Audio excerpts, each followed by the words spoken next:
খেতে ভালোবাসি বলে নিজে তো খেটে মরি, তার সাথে শাশুড়ি মাকেও ছাড়ি না। নিয়ে নিয়েছি এখানে মানকচুর পাতা, শাশুড়ি মা বেছে দিয়েছে, তারপরে এই লবণ দিয়ে একটু সেদ্ধ করে নিয়েছি।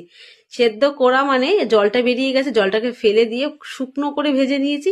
কয়েক টুকরো নারকোল বার করে নিয়েছি। যে কোনো পাতা বাটায় একটু নারকোল দিলে দারুণ স্বাদ হয়। এখন আমি ওই কড়াইয়ের মধ্যে কালো জিরেটাকে ভেজে নেব শুকনো খোলায়।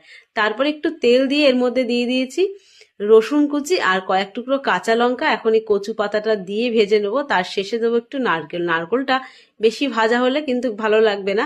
দিয়ে দিচ্ছি একটু হলুদ রঙের জন্য আর একটু মিষ্টি। তোমাদের বলেছি যে কোনো পাতা একটু মিষ্টি দিলে ভালো হয় খেতে। তারপরে আমি কিন্তু এটা শিলে বেটে নিচ্ছি। কালো জিরেটা আগে বেটে নিয়ে সমস্ত পাতাটাকে বেটে নিয়েছি। এখন একটু তেলের মধ্যে ভেজে নেব, তাহলে গলা ধরার আর কোনো সম্ভাবনা নেই। আজকের রেসিপিটা কেমন লাগলো জানিও।